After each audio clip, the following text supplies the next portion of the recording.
সব শত্রু দূরে থাকে না, কিছু শত্রু খুব কাছে থাকে। তারা তোমার খাবারের টেবিলে বসে, তোমার সামনে হাসে, তোমার পাশে দাঁড়িয়ে ছবি তোলে, কিন্তু সুযোগ পেলে তোমার সম্মান কেটে দেয়, তোমার আত্মবিশ্বাসে আঘাত করে, তোমার ভবিষ্যৎ নিয়ে সন্দেহ তৈরি করে। সবচেয়ে বিপজ্জনক শত্রু কে জানো? যে তোমার ঘরে থাকে কিন্তু তোমার পাশে না। আজ আমি তোমাকে ৮টা গভীর মানসিক কৌশল শেখাবো, যা জানলে তুমি ভেঙে পড়বে না, বরং অদৃশ্যভাবে শক্ত হয়ে উঠবে। শেষ পর্যন্ত দেখো, কারণ শেষ কৌশলটা তোমাকে বদলে দেবে। নাম্বার ১, শত্রুর প্রথম অস্ত্র আবেগ। ঘরের শত্রু কখনো সরাসরি আক্রমণ করে না, সে প্রথমে তোমার আবেগে আঘাত করে। সে জানে তুমি রেগে গেলে ভুল করবে, তুমি কাঁদলে দুর্বল হবে, তুমি প্রমাণ দিতে গেলে ছোট হয়ে যাবে। এই খেলাটা বুঝতে হবে। যখন সে কথা বলবে তুমি শোনো, কিন্তু প্রতিক্রিয়া দিও না, কারণ যে নিয়ন্ত্রণ হারায় সে যুদ্ধে হারে। অনুশীলন করো। কেউ আঘাত করলে ৫ সেকেন্ড চুপ থাকো, উত্তর দাও ঠান্ডা কণ্ঠে। শত্রু তখনই অস্থির হবে। নাম্বার ২, তথ্যই শক্তি, তাই সব বলো না। ঘরের শত্রু তোমার দুর্বলতা জানে, কারণ তুমি একদিন বিশ্বাস করে সব বলেছিলে। তোমার ভয়, তোমার ব্যর্থতা, তোমার স্বপ্ন, সব কিছু সবার জন্য না।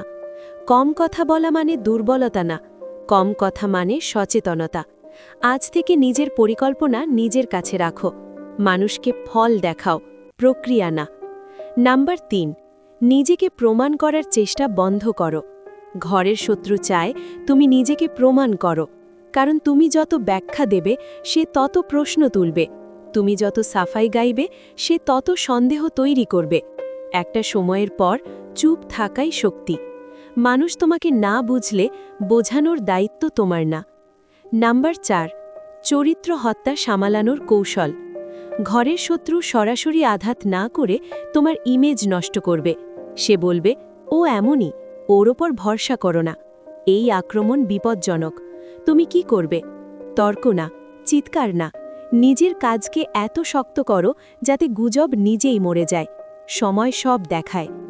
নাম্বার ৫, মানসিক দূরত্ব তৈরি করো। শারীরিকভাবে একই ঘরে থেকেও মানসিকভাবে দূরে থাকা যায়। তোমার আবেগ তার উপর নির্ভর করবে না, তার কথায় তোমার দিন নষ্ট হবে না। এই স্বাধীনতাই আসল শক্তি। প্রতিদিন ১০ মিনিট একা বসে নিজেকে জিজ্ঞেস করো, আমি কাকে খুশি করার জন্য বাঁচছি?